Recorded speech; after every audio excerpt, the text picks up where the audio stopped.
Sup, peoples? I'm here again. Y'all missed me. Hey guys, welcome back to my channel. So I'm here with Gabby today, and we are going to be reacting to scary stories on Reddit. We have two Reddit threads, one r/scary stories and r/no sleep, I think. Would you like to kick it off with the shortest one? Yes, let me set it up and get it all nice and ready. That way I can just this is our scary stories, and it's by Structure Hungry 4993. It was 19 days ago on Reddit. It's called The Chat Room. So ooh. Last weekend I got a message from an old friend I haven't talked to in years. The message was vague. No hey, no context, just a link. I almost didn't click on it, but curiosity got the best of me. It led to a join-in page for a chat room I hadn't thought about since middle school. Chat party. First initial reaction, why are you clicking a link from a random stranger?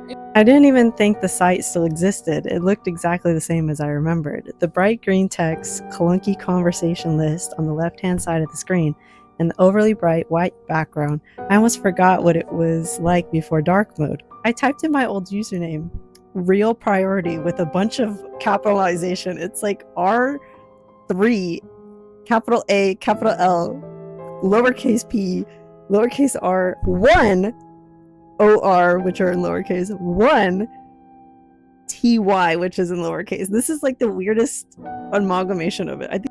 Okay, no password prompt. It just let me in. That's another red flag. Security issue. That's another red flag. Okay.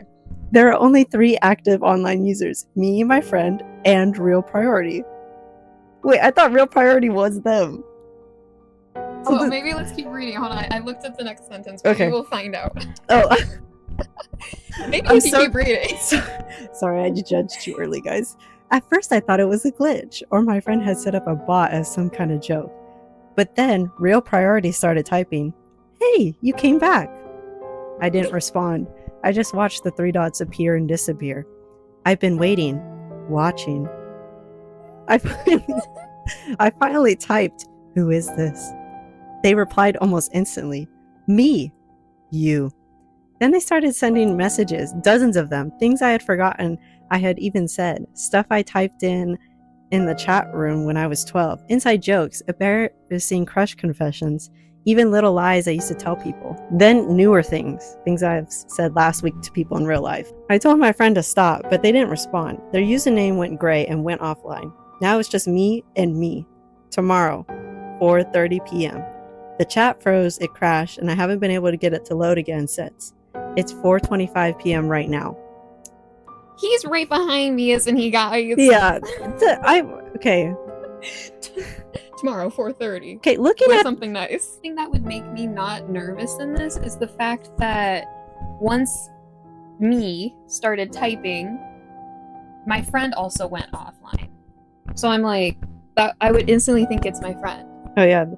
And like you would think that within the time frame of last night and the next day when like something is gonna happen, you would ask your friend, "Hey, what was that?" But it's not even like scary as like another person. It's supposedly you from the past. How scary were you 3 years ago? That's the major question. If you're scared of this, you were a psycho 3 years ago. That's the problem that we need to establish here. It's a bad story, but it's also not something. It's not like, oh my god, this doesn't make sense at all. It's just anticlimactic. Okay, looking back on it, it says chat window when I was 12. So they're 15 right now, and they're looking back at their 12-year-old self and shivering in their boots. Like, shiver me timbers, my 12-year-old self is gonna kill me. What? Sorry, Structure Hungry 4993. Yeah, love the attempt. Next. Okay, this is from r/no sleep, and it's called I found home videos of my family that shouldn't exist by hopeful_trouble 1511. Bear with me, I cannot read, and I hope you enjoy the ambiance if everything is being caught, because you're throwing pans in the kitchen. Somebody's cooking in the kitchen right now. Just ignore it. Hold on, I can plug her. Plug her. Subscribe to Angelina Solis on YouTube. That's her throwing pots and pans. Yeah. I found home videos of my family that shouldn't exist. My brother died when I was 7 years old. He was 13. He drowned in a lake down the street from our house. That's so stereotypical. Sorry. No child can swim in this world. Yeah, but not like that's such a stereotypical horror story. He drowned in the lake near the house. Everybody has lake houses. Why was he by himself? Why was he near the lake? Why Also- at 13 can you not swim? My parents never touched his room. Depression. Aw. They tried once, but they couldn't do it. Too raw. Oh my god, sorry. After that, the door just stayed shut. His room became a kind of museum of him. That was 11 years ago. His room still looks the same. This morning while I was packing for college, I thought I'd finally go in there. My plan wasn't anything dramatic. I just wanted to grab a few hoodies, maybe a keepsake or two to take with me. Something to hold on to when I got homesick. Pause. If he died at 13 and you're going to college, you're the size of a 13-year-old and you're going to steal some hoodies? Just like hold like a security blanket type thing. I hope so. Full transparency, I've been in his room plenty of times before. I've sat on his bed, I've looked through his shelves, but I've never really gone digging. And I really had no intention to. I just missed my brother. That wasn't my intention today either. It wasn't my intention to find a stack of DVDs shoved into the bottom drawer of his dresser. There were 3 of them, just labeled 1, 2, and 3. Oh, don't tell me. Small collection. Don't tell me it's like home videos and then he's like inserted into them. The only DVD player in the house is still hooked up to his old TV. Everything else went streaming years ago. For a minute, I told myself not to do it. They weren't mine, they probably didn't matter. I picked up some of the items I had collected, put the DVDs back in their drawer, and returned to my room. Tonight they started calling me. They're calling to me. Oh, it's like, what is it, The Ring? Where like, it's like, oh, play the DVD and then get killed by the lady that comes out of the well. I know how that sounds. I know you're thinking it was just my curiosity eating at me, but it wasn't like that. It felt physical. A pull in my chest. Yeah, that's excuses. Excuses.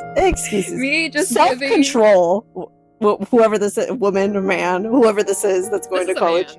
I'm sure. The impulse control is crazy on this person. So I crept back across the hall, slipped into his room, locked the door behind me so my parents wouldn't hear, and I put in the first DVD. It was a home video. I didn't even know we had any. I don't remember my parents ever owning a camera. That's sad. My video starts with static. They own a lake house, but not a camera. The video starts with static, then clears just enough to show something. The picture was muddy, warped. It could be the living room, but the furniture looks wrong. Everything is too big or too small, shifting every time the frame jitters. Sometimes it almost looks like a bedroom, sometimes like a hallway. No faces, no clear shapes, just flickering shadows that don't match what the voices are saying. But like, what? Like, I'm confused with this description now. I'm imagining the kind of footage ability in FNAF, but I need to show you a short film. I have no idea how to describe the short film except for it is home video-esque. Yeah. I'll try to put the name on the screen for people to look it up. But this is the best part of me being a YouTuber is I could just like do this and you'll just put anything in my hand. Anything. Free reign, editor Skylar. I'm trusting you right now with this hand. Okay.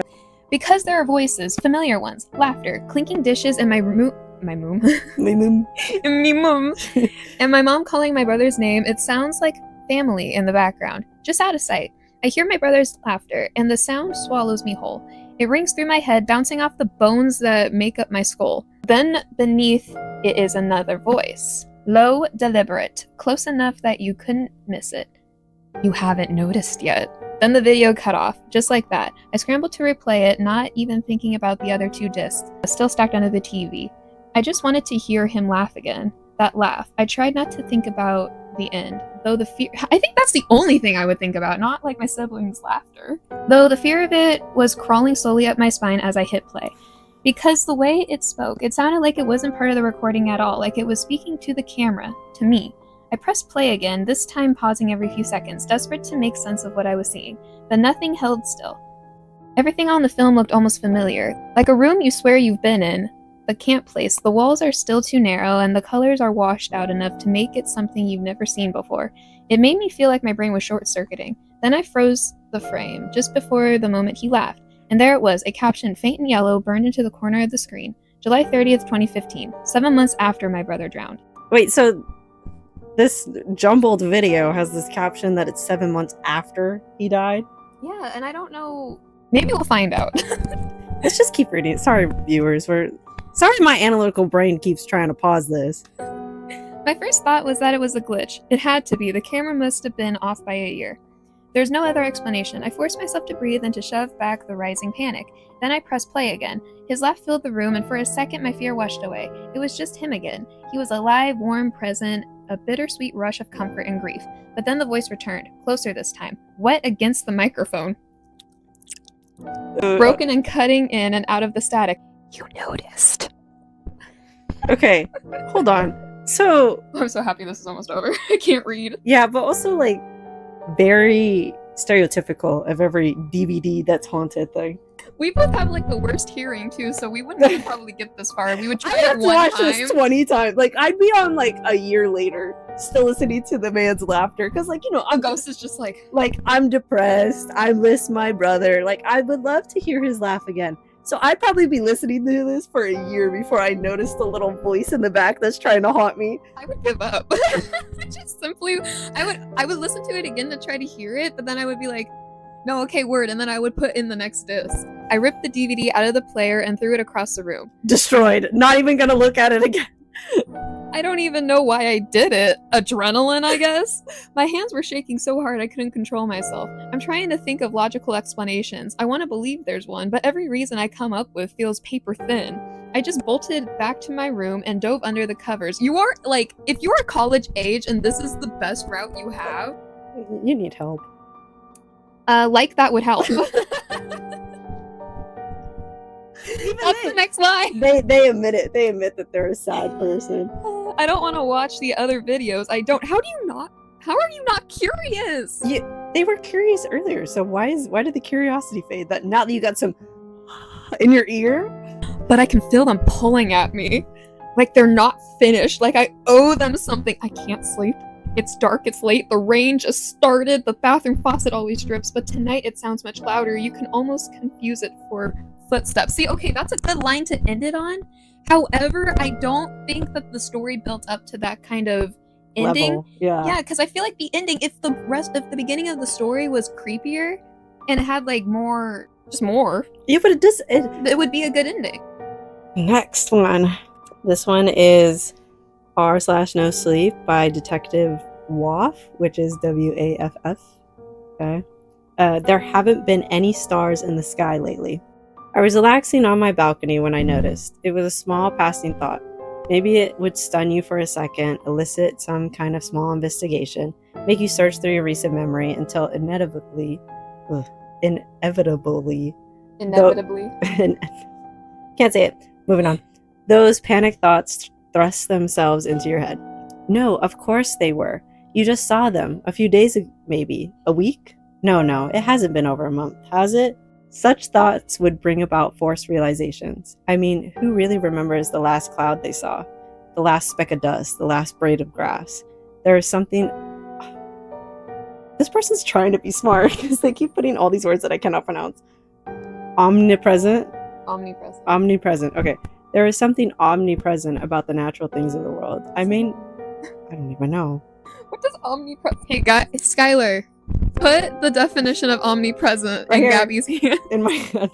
I may not see a mountain every day, but I know they exist. I know there are branches on every tree, leaves on every branch. I don't give a damn! Just move on. This is such a creative writing person. Like, this is what people in my classes want to be. I know when I saunter my way atop the hard asphalt and concrete, it's my nightly run to the local bodega. Dirt exists beneath, and further, the foundational rock that makes up the Earth's mantle. What am I reading? Like, this isn't even a story. There is no mistaking the undeniable reality in front of me. You dig, you see dirt. You walk for long enough, you see the ocean. You look up, you see... No. Something's wrong. Cloudless summer skies. Pollution. Up until recently, I would have a drink and read on my north-facing balcony nearly every night. I distinctly remember seeing the stars of Ursa Major lounging in my seat. It couldn't have been more than... God, how long has it been? It's as if the lightless void is taunting me. The clouds missing from the deep ethereal black are instead filling their homes with my fickle gray matter. Where are they? It's time to start keeping track. I'm sick and tired of people calling me crazy. I don't know, maybe because you're describing everything in a creative writing, like, profound moment. Jesus. Are they not seeing this? Where are the fucking stars? I started posting pictures of the sky every night. They look damn near identical, which would make sense if there are any goddamn stars in the sky. But it's just black, nothing, darkness, so devoid of anything that I may as well just cover my cell camera and write the same caption every time. Where are the stars? I'll link the coordinates to a star map. It shows the position of the exact set of stars that should be visible from my location, depending on the time of day. There's nothing, not even a speck, a single glitter, a sparkle. It's just that fucking void. I can't stand being out in the dark anymore. Stop reading outside. Read in your room. The dim city street lamps seem to slowly bleed out as every day passes without the assistance of the naturally lit celestial sky. My investigation has devolved into short peeks from the blinds of tightly shut window. In here, it's dark, but Christ, out there? I didn't know a city could just be pitch black.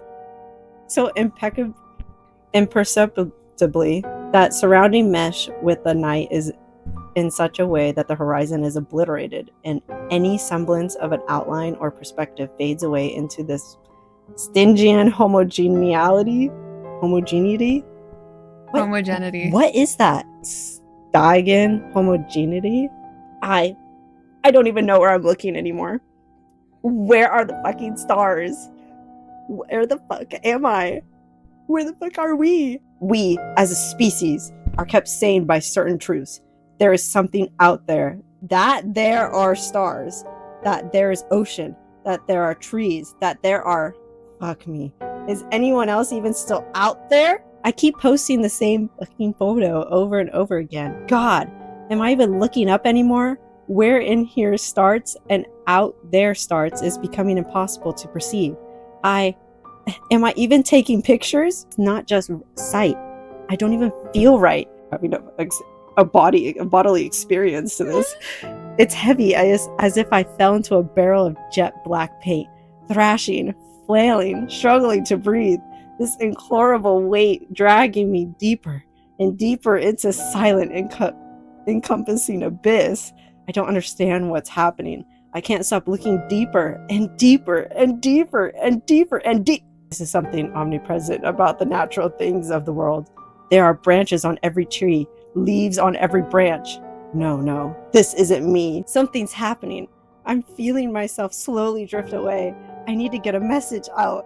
I need to. Where are the stars? This is in capital letters, guys. You dig, you see dirt. You walk, you see ocean. You dig, you see dirt. You walk, you see ocean. You dig, you see dirt. You walk, you see ocean. You dig, you see dirt. You walk, you see ocean. I'm looking up. I took a photo. It's the same. Where are the stars? I took a photo. It's the same. Where are the stars?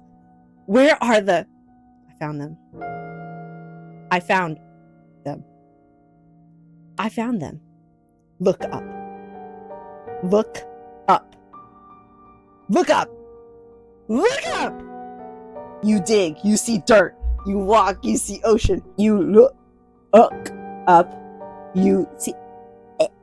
They aren't stars. Oh, so they're UFOs. Okay. They just migrated. It's not a scary story. It's just kind of like a man spiraling out of control. Like, this is more like a psychological thriller of like the mind than it is a scary story.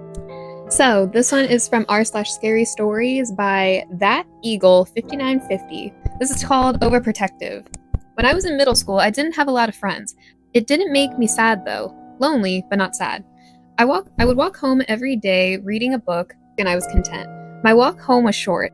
I had already been doing it for 2 years at that point, and I was a teen, a whole 13-year-old, and obviously I thought I knew everything. I was passing by the park one day, engrossed in a story about a magical world behind a wardrobe. Oh, Narnia! When I wanted to stop to finish the section I was reading. I crossed into the park instead of around it and plopped down on a bench. Oh, look. Abby finally made a friend.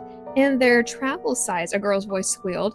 I looked up, and Darcy, the most popular girl in my school, was standing with her group of friends laughing at me. How's the book, Flabby?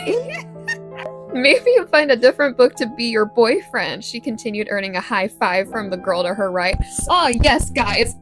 Imagining like the Disney Channel like sound box where it's like, ooh. My eyes burned as I felt stares on me, but I just put the book up to cover my face, and I tried my best to block out the haters! Okay. After about 5 minutes of me ignoring them, they left. What makes this a little weird to me is that this is at a public park. Like, if I walked home from school and I walked past a park, the likelihood of kids being from my school at that park just to bully me, and specifically my bully, is so slim. As I read pages and pages, the sounds and squeals of the playground slowly went away. I hardly noticed, though. I was actually glad for the quiet. "Are you lost?" a voice asked me. I dropped my book, startled, before looking up to see a boy standing before me. I had never seen him before, but he seemed a little older than me. I was sure we probably went to the same school, though. Maybe he was on a football team and I didn't go to those games. I was still staring as he adjusted his baseball bag. I thought he said football. We're just gonna keep on pushing. Okay. I was still staring as he adjusted his baseball bag to his other shoulder. "No, I'm not lost. I'm just taking a break. I live over there." "Oh yes, dox yourself," I said, gesturing in the general direction of my house. The boy followed my hand and nodded. "It's pretty dark. You should go home," he said softly. I looked at the sky and gasped. The streetlights were on. How long had I been lost in the story? "What time is it?" I asked. "It's almost 8, the boy responded. "Oh no, you're right. I'm going to be in trouble," I said quickly, standing up and putting my things away. "Do you want me to walk you?" the boy had asked. "Oh no, it's just my brother home right now. He goes to the high school. He will be upset if he sees me with a boy, even if he's just a friend. Thank you, though. What's your name?" I asked, standing up to meet his gaze. "Ethan," he replied. "Nice to meet you, Ethan. I'm Abby. See you," I said, turning around to dash to my house. "Your brother seems annoying," Ethan called after me. "Not annoying, just overprotective," I called back. As I walked across the grass to the sidewalk, I saw Darcy across the field. She was sitting on the bench, hunched over a cell phone. She looked like she had changed out of her clothes she wore that day. She was wearing something my brother's girlfriend would likely wear, a light blue strapless dress that looked super short. I debated calling out to her, asking if she needed something, but I thought better of it and continued home. Lucky for me, that night I made it home before my brother got home from being with his friends, but not by much. The next morning, my mom was on the phone with her neighbor. "Oh, how awful, Susan. It just isn't safe anywhere," she said. She had sighed into the phone. I furrowed my brows together and watched her as I shoveled Lucky Charms into my mouth. Okay. Yes, keep me posted," the mom said, and then hung up. "Mom?" I asked. She stared at the phone on the wall for a moment before she crossed to me and sat at the kitchen table. She reached out and held my hand. "Sweetie, do you know a Darcy in your grade?" She died. "Oh." She died. She asked gently. I nodded. "She's popular, so we aren't friends, but I know her. Why?" I responded. "Darcy didn't come home last night. Her parents are calling around. They said she always stops at the park before coming home. Did you see her there yesterday when you passed it?" My mother pressed. I mumbled. How could I admit that I did see Darcy there and not get in trouble for being there so late? Should I tell her about Ethan and be in trouble for 2 things? I really didn't want my parents to be mad at me. "I saw her there after school. I stopped there and read for a little bit. When I left, she was still there," I said, playing with the drawstrings on my jacket. My mom watched me nodding. "And what time was that?" she asked. School was out at 3:30, so I think 4, I mumbled. That was a total lie. My mom nodded again. "Okay, thank you, baby. I was just trying to make a timeline of where she was. If you hear anything at school, make sure to tell your teacher or me," she said seriously before kissing me on the head and walking into the living room. I exhaled a long breath. Right before I left, my mom came back with a new cell phone for me. "Wow, is this mine?" I asked, excited. "Yes, but it's just for emergencies. You have my number, Dad's, and your brother's. There's also a tracker on it. I've been saving it for your birthday, but you're getting it now," she told me, shifting her eyes away. I still hugged her and said thank you. She hugged me back tightly. I hope Darcy is at school. Who would have thought Darcy wasn't there? There was an assembly held to talk about her. That fast? I think it was like the mother notified the school before school started, like earlier in the morning. Maybe, I guess. To talk about her and to ask if anybody knew anything to please come forward. My heart was beating so fast, I was convinced someone else could hear it. After school, I took the same walk through the park. "Abby, hey," a voice called behind me. I turned and saw Ethan jogging up to meet me. It's Ethan, I can feel it. "Ethan!" The random boy we met. I said shyly. Yeah. The only boys I had ever talked to were related to me. I wasn't sure how to do this. You were partnered with somebody in like a science class or something? "Hey, so how much trouble did you get in?" he asked. "Oh, none actually. My brother was at a play at his high school, so I made it home before he did," I explained. "Oh, wow, lucky. I get in trouble even if I'm 5 minutes late," he said, laughing. "Oh, right. Well, did you get in trouble last night for being in the park so late?" I asked. He shook his head. No, I was at a baseball practice and was walking home when I saw you. They knew about that, he told me. Did you see a girl in the park last night? I asked him. He looked at me confused. I saw you. Is that what you mean? He responded, no, besides me. There's a girl in our class who went missing, and I think I saw her here last night. And now she's gone, I explained. Ethan nodded and looked around the park. I don't remember seeing anyone else, but I will ask around. What was her name? Darcy. She has blonde hair, and I think she was wearing blue last night. I told him. Yeah, I'll ask around, he said, smiling at me. I was squinting at him. I didn't think he went to my school. What school do you go to? I asked. I go to the high school. I'm a freshman this year. Oh, I was right! Are you in middle school? He asked. I nodded. 7th grade. Oh, I was right about both of them! Yeah, you were right about both. Except for, they're not at the same, physical campus. He nodded and smiled. Do you want me to walk you home? He asked. Sure.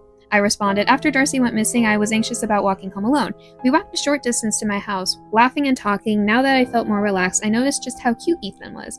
He was cute in a grown-up kind of way, in a way where I felt very self-cautious around him. He seemed to like me, though. Even though I was weird, he hugged me before I disappeared into my house. He smelled like Axe body spray, the Irish Spring.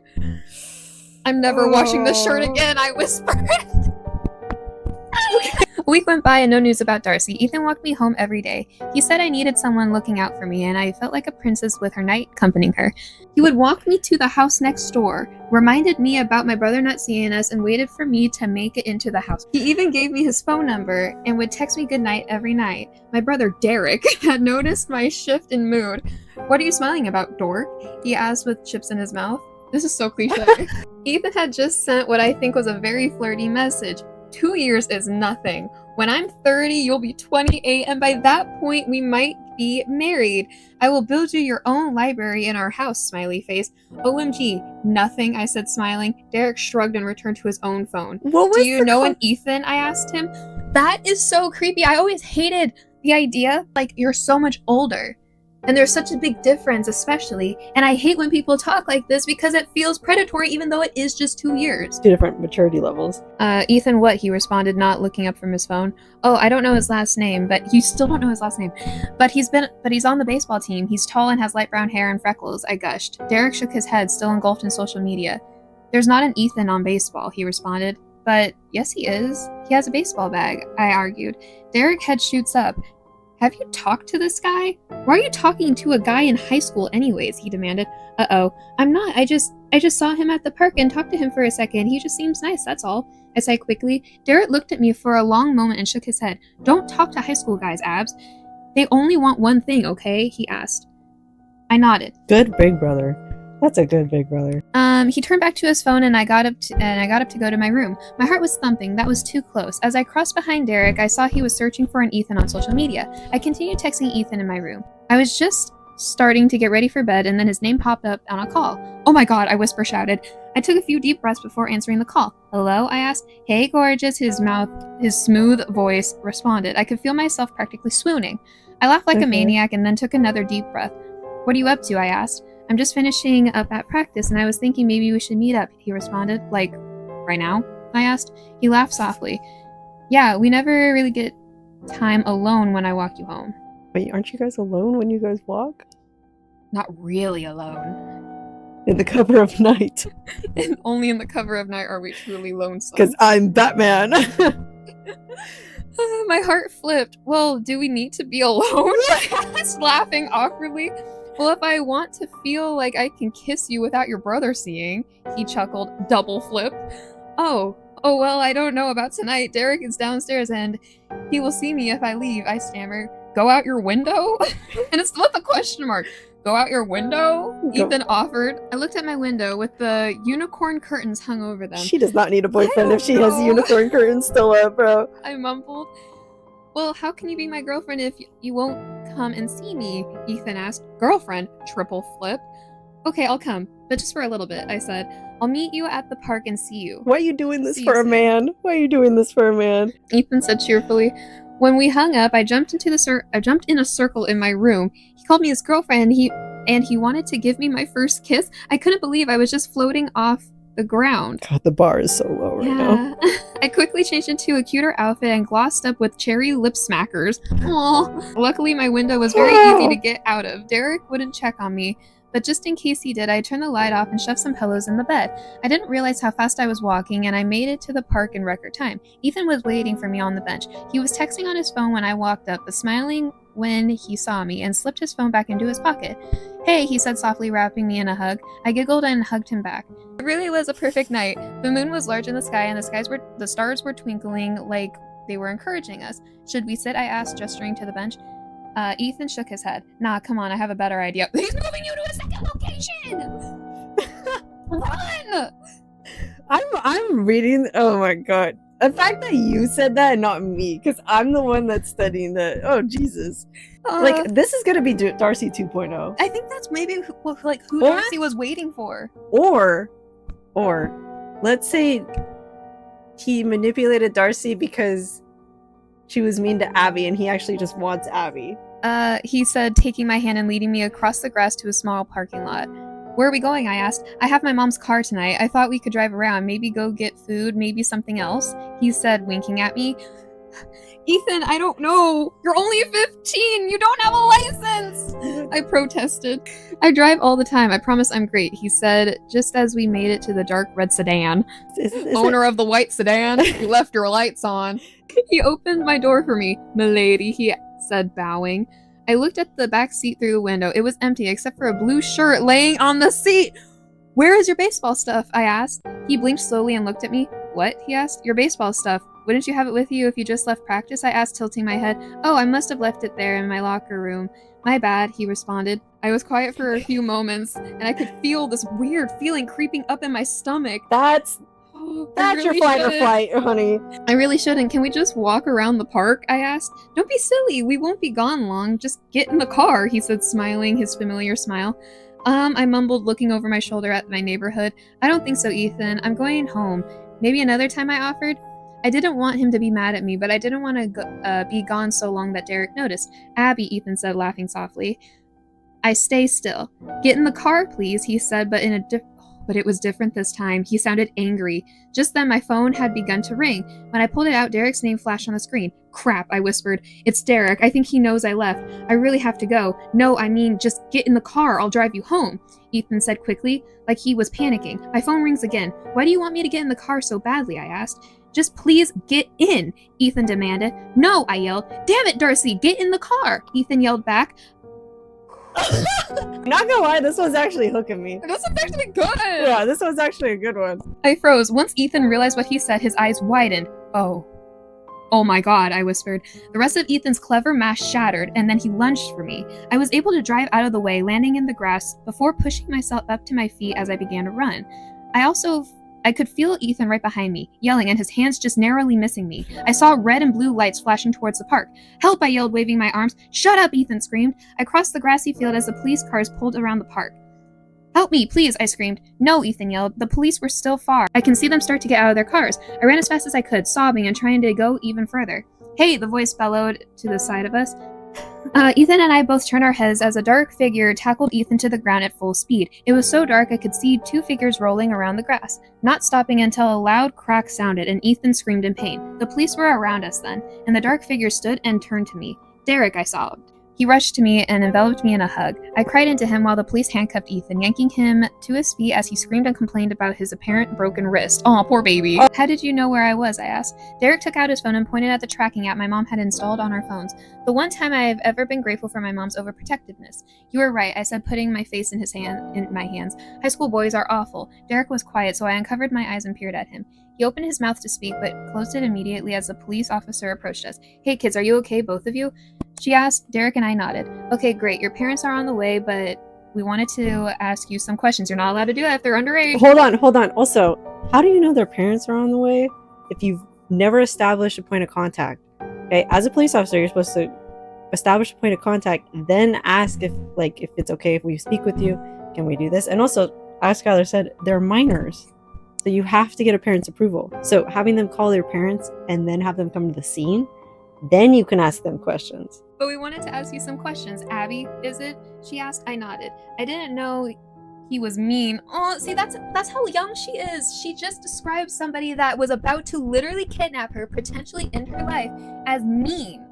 We just met recently and I like the idea of dating a high schooler. I know that sounds stupid, I mumbled. The officer smiles at me sympathetically. Sweetie, Ethan isn't a high schooler. What? Oh, she told me. What? I asked as I heard Derek take a deep breath behind me. Ethan isn't even his real name. He's 25! I know he looks young, but she looked over her shoulder to where Ethan was being hauled into a cop car. Then, why would he say he was? I asked, genuinely confused. She doesn't even understand why a person would lie. We think he was taking girls your age. We are going to check him out. See where he lives, but you had a classmate named Darcy go missing recently, correct? She continued. I nodded. Did he say anything about her? He called me her name on accident, I replied. The officer nodded again and radioed something to someone else while stepping away. Just then my parents came running across the street. My mom was crying and my dad looked like he was going to tackle someone. Derek happily informed me that he already took care of that part. We got clear. Oh, so he probably called. He probably called the parents then. We got clear to go home and we crossed the street. I met eyes with Ethan as he pulled away into the police car. I looked away quickly as Derek put his arm around me and then flipped the car off. I wasn't in trouble, but Patrick sure was. He retained his innocence up until trial, but the bodies the police found in his backyard turned his arguments into silence. They speculated he had taken over a dozen girls. Only 5 were discovered. Unfortunately, Darcy was never found. Aw. Jesus, what happened to Darcy? Okay.